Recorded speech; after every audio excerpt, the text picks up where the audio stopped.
The sea was dark. Black waves moved under the silver moonlight. Far away, a big alien cargo ship floated quietly across the cold water. Inside the ship, deep in the lower deck, there was a small rusted cage. Inside that cage sat a girl.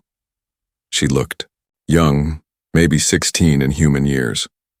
Her skin was pale, almost glowing in the dark. Her long white hair was messy and tangled. She had thin arms, weak legs, and her clothes were nothing more than dirty rags. Her eyes, big and bright, looked tired and scared. She didn't speak. She didn't cry.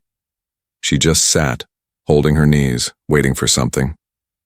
Or maybe for nothing. Her name? No one knew it. Not even she remembered. The ship's crew called her Cargo. Some laughed and called her It. Others simply ignored her. "She's no use," the captain once said. "Some buyer didn't pay and now she's just sitting here eating air. No one gave her food, no one gave her water. Yet somehow she was still alive. Silent, watching, breathing slowly." Late that night the wind changed. The sky above turned gray. Clouds began to gather. Thunder roared far away. On the bridge of the ship the captain growled, "Storm's coming! Fast!" Rain fell heavy and sharp. The sea became angry. Waves crashed against the ship. The lights inside flickered. Loose cargo rolled on the floor. Metal groaned under the pressure of the storm. Then came the order that would change everything. "Throw out the useless weight," the captain shouted. "Clear the lower decks. If it's not tied down or paid for, dump it." 2 crewmen opened the lower hatch and walked down the metal stairs. They stopped in front of the small cage. One held a bright lantern, the other carried a crowbar. "Well," one said, "guess it's her turn." They opened the cage. The girl didn't run. She knew there was no escape. Strong hands grabbed her.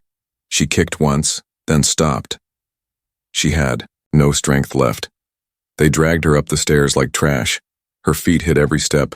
The rain hit her skin like needles. She could barely open her eyes. The wind howled around them. 3, 2, don't count, just toss her. And then they threw her. The cage hit the ocean first. She followed. Her small body splashed into the freezing water, swallowed by the sea. No one looked back. But someone else saw. Not far from the cargo ship, a human patrol vessel was moving across the sea. A man stood on its upper deck, checking systems during the storm. His name was Jace Renner, an engineer and scout. Lightning flashed. His eyes caught something strange in the distance, a splash, a shadow, a cage. He grabbed his binoculars. Another flash of lightning revealed it. A metal cage sinking fast and something moving inside. His heart skipped a beat. He pressed the alarm. "Captain, someone's in the water. I'm going in." "No," the captain replied through the speaker. "The sea's too rough, don't be stupid." But Jace didn't listen. He pulled off his gear, ran to the edge, and dove into the dark. The water was cold. So cold it burned. But Jace pushed forward. Waves smacked him in the face. Rain blinded him. Still he swam. Down. Deeper. He saw it. The cage was halfway to the bottom. A pale hand weakly touched the bars. Jace pulled his tool from his belt. It sparked underwater. He cut through the rusted bars, bubbles flying up around him. The girl wasn't moving now. He reached inside, grabbed her arm, and kicked hard toward the surface. His lungs were screaming, his arms burned, but he didn't stop. When he reached the top, he gasped for air and held her close. She wasn't breathing. "No, no, no, come on," he whispered. A rescue cable dropped beside him. The crew on the patrol ship had seen him. He wrapped it around both of them, and they were pulled up quickly. Once on deck, Jace dropped to his knees. He began chest compressions. "Breathe. Come on, girl, breathe." Seconds passed like hours, and then she coughed. Once, twice. Water poured out of her mouth. Her eyes opened, just a little. She saw his face. Her lips trembled. Then she passed out. But she was alive. Jace looked down at her and whispered, "You're safe now." He didn't know her name. He didn't know her story. But he knew one thing. She was not just cargo. She was someone. And tonight, he had saved her life. The storm didn't stop. Waves slammed against the ship's side like angry fists. Wind howled like a beast in the sky. And through it all, Jace Renner stood soaking wet, his breath heavy, arms shaking. But his grip on. The pale girl never loosened. She lay still in his arms. Her skin felt like ice. Her chest rose just slightly with each breath. She looked more like a ghost than a living being. Crew members stood nearby, unsure what to say.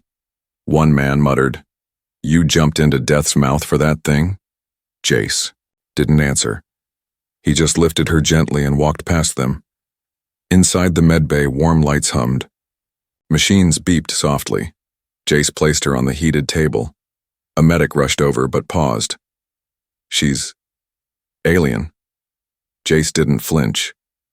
"She was drowning. That's all I saw." The medic hesitated, then started scanning her.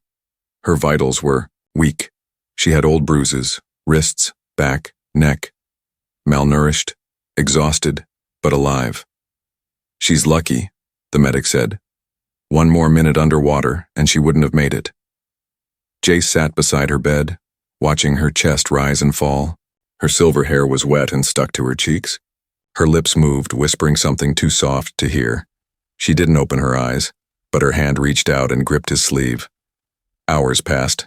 Jace didn't leave. At some point, the captain came in. He looked at the alien girl, then at Jace. "You broke protocol," he said. "You endangered yourself. You ignored orders."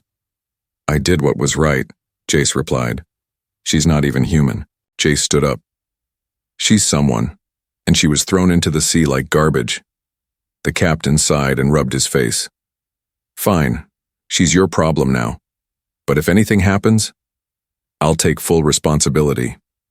The captain left, without another word. Later, Jace returned with a blanket, some warm broth, and a soft towel. He cleaned her face carefully, removing dirt and salt from her skin.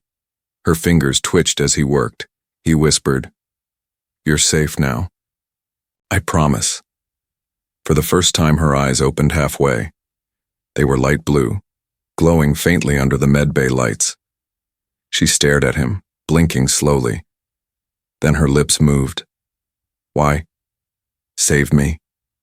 Her voice was cracked and dry. Jace knelt beside her, because no one else did. She didn't speak again that night, but she didn't let go of his sleeve. She held it tight, like a lifeline. By morning, the storm had passed. The sea was calm again, the sky clear. The girl sat up slowly, wrapped in a clean blanket. She looked around, confused. Everything was strange, bright, warm, quiet. Jace walked in carrying a small cup. "It's broth, easy on your stomach." She took it with both hands. Her fingers shook, but she drank it all. Then she looked at him again, curious, cautious. "I'm Jace," he said, tapping his chest. She stared. He pointed at her gently. "You?" She looked down. After a pause, she whispered, "I don't know." Jace frowned. "Not even your name?" She shook her head. He sat down across from her. "That's okay. We'll figure it out together." Later that day, she followed Jace around the ship. She didn't speak, just stayed close, watching, learning. She copied his steps, his hand movements, even the way he sipped water. The crew called her Ghost Girl. Some laughed, some looked afraid, but she ignored them. She stayed near Jace. That night, Jace gave her a small, warm room with a soft bed. She stood at the doorway, unsure. "You can sleep here," he said. "It's yours." She looked at the bed, then at him. "Mine?" He nodded. "Yes. You're not in a cage anymore." She stepped inside, touched the blanket, and finally lay down. But before he left, she whispered again. "Name?" Jace smiled. "Let's call you a Lyra." She repeated it softly, tasting the sound. "Lyra. That night, for the first time, she slept without fear. And outside her door, Jace stayed awake, just in case, because some part of him already knew. This girl wasn't just a rescue. She was about to change his whole world. The next morning, Lyra stood at the ship window, her fingers pressed gently against the glass. She watched the endless sky and sea stretch far beyond what her eyes could take in. She had never seen open space like this before, never felt warmth without pain, never tasted food without fear. Jace stood a few feet behind her, holding a folded uniform shirt in one hand. "This might be a little big," he said with a small smile, "but it's clean." Lyra turned slowly and stared at the shirt. Her eyes were unsure. "It's for you," he added. She didn't move. Carefully, Jace placed it on the bed. "You can wear it if you want. Or not. Your choice." Then he walked away. 5 minutes later, Lyra appeared at the dining corner. The shirt hung loose on her small frame, the sleeves too long, but her shoulders were straighter, her face clearer. She even sat beside him without flinching. "Do you want something to eat?" he asked. She nodded once. Jace handed her a warm flatbread and a slice of protein fruit. She sniffed both, then nibbled slowly. Her eyes watched him the whole time, like she was still trying to understand what kind of creature he was. And why. He hadn't hurt her yet. That afternoon, she followed him again through the corridors. Everywhere they walked, the crew whispered, "That alien still here? Why's he wasting time on her? Bet she's dangerous, they all are." Jace ignored them, but Lyra heard every word. Their stares burned into her back. She stopped walking. He turned. "Lyra." She was frozen, her eyes lowered, her hands clenched into fists. "Hey," Jace said gently, stepping closer. "You're okay." She didn't speak, but her voice trembled when she finally said, "They hate me." Jace knelt to her eye level. "They don't know you. They only see what others told them to see." She blinked at that. "You see different." "Yes," he said softly. "I see someone who survived things no one should. Someone stronger than most." She stared into his eyes, as if trying to find a lie. But there was none. Then, she nodded slowly. The next day, Jace handed her a small data tablet. It had pictures, words, and sounds. "This can help you learn basic Earth language," he said. She touched the screen, surprised when it lit up. Her eyes widened in amazement. She sat down on the floor, completely focused. Hours passed. Jace worked nearby while Lyra repeated words out loud. Water. Faux food. Sky. Every time she said one right, she smiled. A small, quiet smile like a hidden flower opening, in the dark. By evening, she looked up at Jace and said clearly, "I learn." He laughed softly. "Yes, you are." Later, while cleaning the tool bay, Jace found something unexpected. A small metal collar, old, rusted, still carrying a bit of broken chain. He picked it up slowly. When Lyra saw it, her eyes turned cold. Her body backed into the wall. "That's not yours anymore," Jace said quickly. "It's just trash now." He walked outside, held the collar over a metal disposal chute, and dropped it. She rushed over and looked down as the metal piece vanished into fire, and for the first time, she felt something strange, something warm, like light in a room that had always been dark. That night, she stood at Jace's door. He looked surprised. "Everything okay?" She didn't speak. She just looked up at him and said, "I am not cargo." He smiled. "No, you're not." Then, she added, "I am Lyra." His chest tightened. She had said it with pride this time. And in that simple moment, she stopped being a forgotten thing. She became a person. In the days that followed, Lyra continued to change. She cleaned her own room. She helped in the kitchen. She even fixed a broken light panel after watching Jace do it once. Still, some crew members remained cold. But they no longer whispered when she walked past. One day, the captain pulled Jace aside. "She's learning fast," he said. "And she listens to you." Jace nodded. "Just be careful," the captain warned. "The galaxy's not kind to her kind."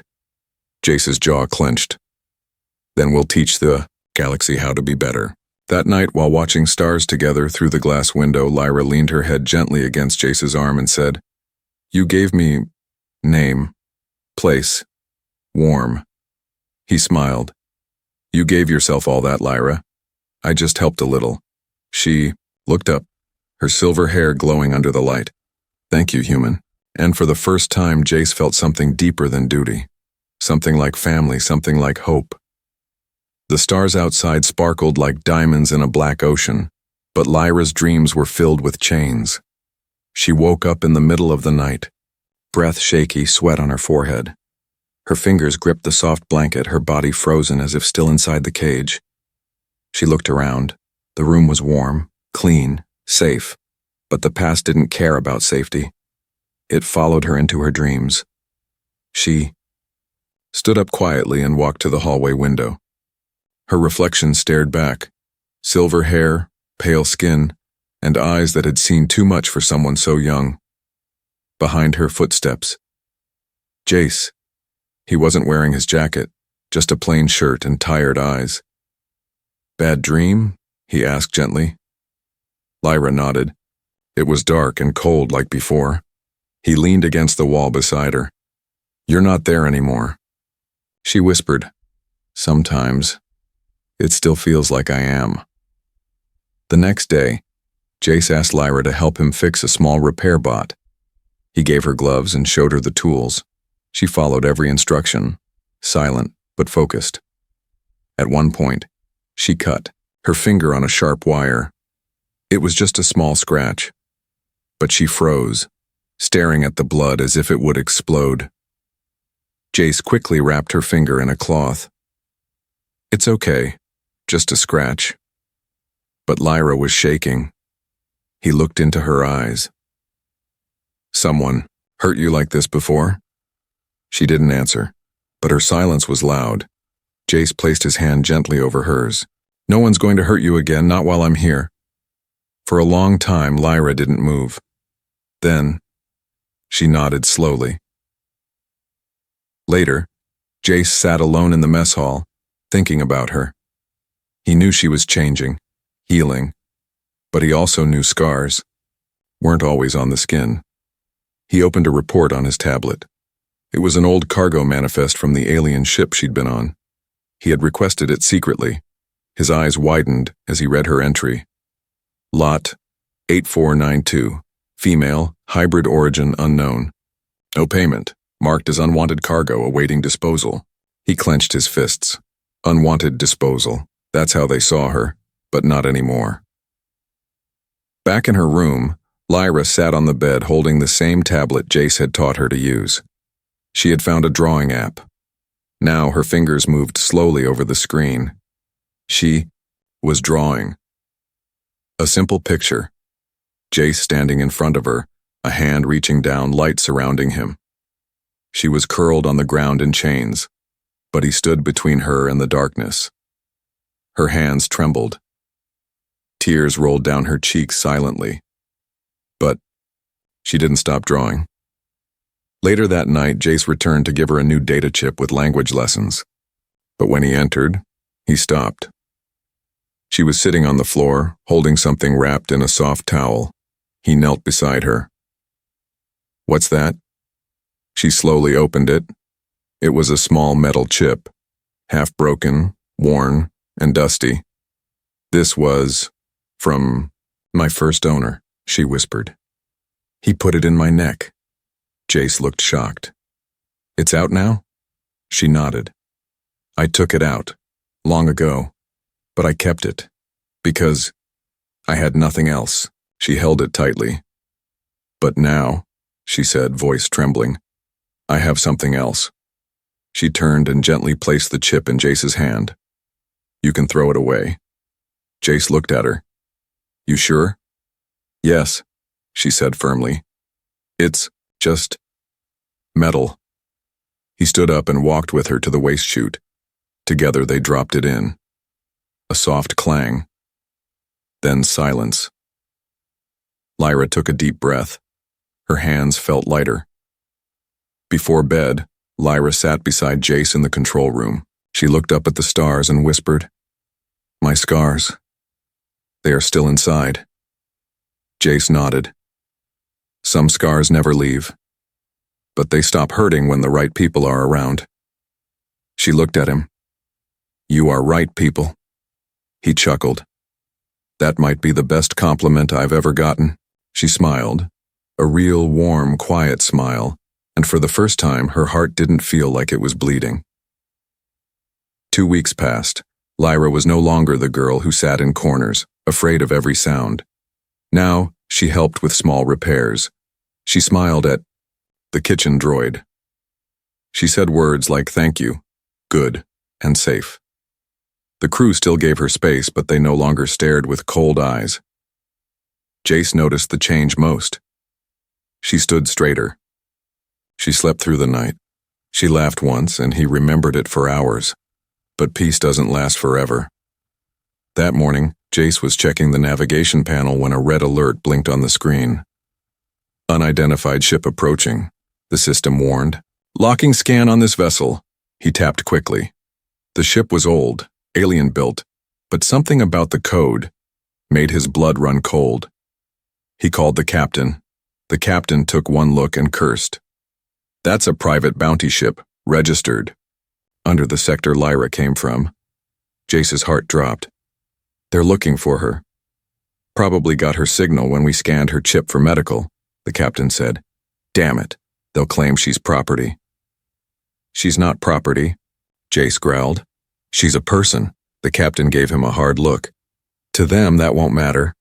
Outside, the bounty ship hailed them. A cold voice echoed through the comms. "This is Retrieval Team Crag 7. You have unauthorized possession of cargo Dabra 8492. Release it now." Lyra had just entered the room when she heard those words. She froze. Jace turned, his heart sinking as he saw fear flood her face. She whispered, "They found me." The captain replied over the comms, "You have no authority here. This is a civilian vessel. Stand down." But the bounty ship didn't back off. It latched a docking tube to the side of the patrol ship. The crew armed themselves. Jace turned to Lyra. "Hide. Go to the back engines. I'll come for you." She didn't move. "I promised you'd be safe," he said. "I won't let them take you." Still, her eyes were full of pain. "They'll kill you." Jace placed his hand on her shoulder. "Then they'll learn what humans do when someone tries to take family." The bounty hunters came in fast. Black armor, electric nets, stun rods. They didn't speak, didn't warn, just stormed through. The halls checking every room. Jace stood in their way. "Move," one said, voice robotic. "No," Jace said, holding a shock baton. "She's not yours." The hunter raised his weapon. "Interference means termination." Jace struck first. The fight was brutal. Sparks flew, alarms rang. The crew joined in, but the bounty hunters were trained and cruel. Jace took a hard hit to the ribs. Blood dripped from his lip. But he didn't fall. Back near the engine bay, Lyra heard the shouting, the screams, the fight. Her body trembled. Memories flashed. Being chained, being dragged, being sold. But then she remembered Jace. His hand. His words. His warmth. And something deep inside her snapped awake. She grabbed a toolkit and raced toward the control core. Lyra knew the ship's systems now. Jace had shown her everything. How to reroute power, how to trap airlocks, how to trigger defense measures. The bounty hunters didn't know she was the most dangerous thing on board. One of them entered the hall near her. He saw her and raised his net gun. Too late. She hit a panel and reversed the gravity in his section. He flew into the ceiling like a rag doll. Another ran toward the bridge. Lyra turned off the lights and sent a blinding signal through his visor. He screamed and fell. Jace, bleeding but still standing, saw a hunter freeze, then collapse. Then another. He looked up at the security feed. Lyra. She was doing this. She was fighting back. 15 minutes later, the bounty hunters had no choice but to retreat. 2 were trapped in sealed hallways. 1 floated unconscious near the escape pod. The last one hissed through the radio. This isn't over. Jace dragged himself to the docking tube and manually cut the link. The enemy ship floated away in silence. In the quiet that followed, Lyra walked onto the bridge. Her clothes were dirty, her hands were shaking, but her eyes were burning bright. Jace looked at her in shock. You saved us." She shook her head. "No, you saved me first." He laughed weakly, then coughed. "Fair trade." She helped him sit down, then sat beside him. "Next time," he said, wincing, "we teach you how to throw a punch too." She smiled. "I'd like that." And in that moment, they both understood something. She wasn't running anymore. She was fighting to stay. Jace lay on the medbay bed, his chest wrapped in bandages, one arm bruised and stiff. Machines beeped quietly beside him. The fight had taken its toll, cracked ribs, a dislocated shoulder, and deep cuts on his side. But he was alive, and so was Lyra. She sat beside his bed, eyes wide with worry. She hadn't slept, not since the fight, not since she nearly lost him. "You should rest," Jace whispered, his voice weak. Lyra shook her head. "You bleed. Because of me." He tried to smile. "You saved us all. I just took a few punches." Her hands clenched into fists. "I don't want to lose you." Jace looked at her quietly. "You won't." But Lyra wasn't sure anymore. The hunters would come back, stronger, more prepared, and maybe next time, they'd win. That evening, the captain entered the med bay with a data pad in hand. He looked at Jace, then Lyra. "We received a signal," he said. "From the Earth Federation." Jace frowned. "About her?" The captain nodded. "I sent a request for asylum. If approved, she'll be protected as a refugee under human law." Lyra tilted her head. "What is refugee?" "It means they can't hurt you anymore," Jace explained softly. "You'd be safe. With rights, a name, a future." Lyra blinked, unsure what to say. The captain continued. "There's one condition." Jace sat up. "What is it?" "She has to stay with someone who claims her as family. Otherwise, the request won't pass." He turned toward Lyra. "She needs a legal guardian or a partner." Later that night, Lyra sat alone in the observation room, staring at the stars again. Family. The word echoed in her head. Could she be part of one? She looked at her hands. They still trembled sometimes. Her back still remembered the whip. Her mind still woke her up in fear, but when she thought of Jace, the fear faded. He never looked at her with pity. He never treated her like cargo. He called her Lyra. He gave her warmth. He gave her a voice. And now, the choice was hers. Jace was sleeping when she walked back into the med bay. She sat beside him and waited until his eyes opened. "I heard you talking," she said softly. "With the captain?" Jace sat up slightly, wincing. "Yeah, it's your call, Lyra. If you don't want, I do." He blinked. "I want to stay," she whispered. "But not just stay. I want to be yours." Jace stared at her, heart pounding. "You mean?" She looked down, her cheeks glowing faintly. "You gave me freedom. You gave me a name. I want to give you something back." He reached out and touched her hand gently. "You don't owe me anything, Lyra." "I know," she said, meeting his eyes. "That's why it's real." The next day, the crew gathered quietly in the common room. The captain stood beside the official holoconsole. "Jace Renner," he said, "do you accept legal bond with Lyra under Federation protection, with full rights and responsibilities?" Jace looked at Lyra and nodded. "I do." "Lyra," the captain asked, Do you accept this bond freely? She took a deep breath. I do. The console beeped. The documents were recorded. The bond was official. Some of the crew clapped softly. Others just smiled. But in Lyra's heart, something huge had happened. She was no longer a number. She was no longer a shadow. She was someone. She belonged. That night, Jace was back in his quarters, still healing, but stronger. Lyra brought him soup and sat beside him on the bed. You okay? He asked. She nodded, then added, I have something. She pulled a small folded cloth from her pocket. Inside it was the old drawing she'd made, the one of him saving her from the darkness. Jace took it, eyes softening. You kept this? She nodded. It reminded me that someone saw me and didn't walk away. He looked at her, heart full. I'll never walk away, Lyra. She leaned her head on his shoulder, and together, they watched the stars. Not as a rescuer and a rescued, but as two people who had chosen each other, against all odds.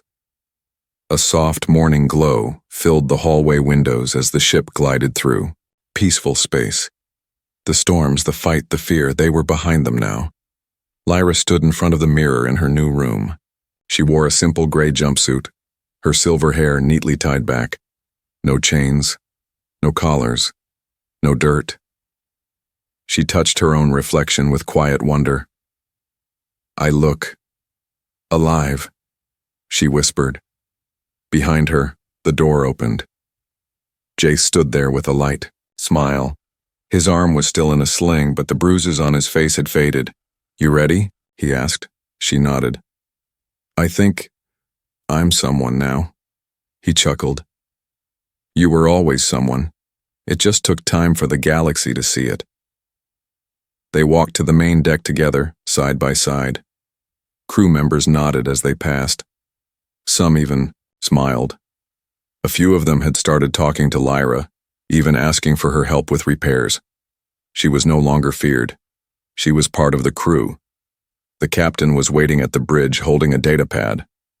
Federation confirmed the bond, he said. Lyra has full rights now. Citizenship will follow. Lyra looked at the stars ahead. Where do we go now? Jace looked at her. Wherever you want. Later that day, the two stood outside the storage room, the one where old equipment was kept. Lyra reached up and pulled a dusty tarp off a small personal pod. It was a mess, scratched, dented, unused for years. But she smiled. This will be mine. Jace raised an eyebrow. You sure? It needs a lot of work. She nodded. Then, we fix it together. They spent the next few days working side by side. Lyra rewired panels. Jace repaired the engine core. They laughed, teased, and shared silent moments of calm. Sometimes Jace would glance at her and remember the first time he saw her. Half drowned, broken, and afraid. Now she stood with tools in her hand and fire in her heart. At night, Lyra liked to sit on the upper deck alone, watching stars in silence. But on this night, Jace joined her. He handed her a soft scarf, blue with tiny stars, stitched on it. Saw this in the trade post, thought of you. She touched it gently, her eyes glassy. It's beautiful. So are you. Jace said softly. She looked at him. He didn't flinch. Neither did she. For the first time, no fear hid in her eyes. Only warmth. Weeks passed. The pod was nearly complete. Jace and Lyra began planning their next steps. Maybe we explore, Lyra said. Other systems. Other people like me. Jace nodded. And help them? Yes. No one should be thrown away. She paused. I was almost nothing. But now, Jace said, you're everything. Their final day on the ship came quickly. The crew gathered to see them off. Lyra stood beside her pod, now freshly painted silver and blue. Her name was carved above the door, Lyra. The same girl who once had no name, now had it written in steel. Jace stepped forward carrying a small box. Inside it was a charm shaped like a star. He clipped it to her wrist. "For protection," he said. She smiled. "For home." The pod lifted off from the patrol ship, slow and steady. Jace sat beside Lyra. "At the controls first stop?" he asked. Lyra looked ahead. "There's a station on the edge of Sector 10. I heard stories of alien children kept in crates." Jace looked at her with pride. "Then that's where we go." As the pod disappeared into space, the captain of the patrol ship whispered to himself, "She was just cargo once. But not anymore. She had a name. She had a voice. She had a man who stood between her and the darkness. She was more than saved. She was home."